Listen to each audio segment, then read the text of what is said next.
The reversed Palestrina stitch is a reversed variation of the beautiful Palestrina stitch.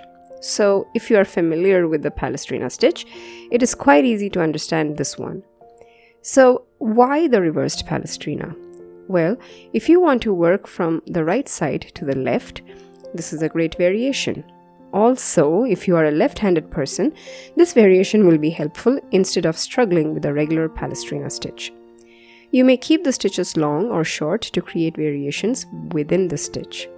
I hope you enjoyed this video. Let me know if you have. Thank you so much for watching.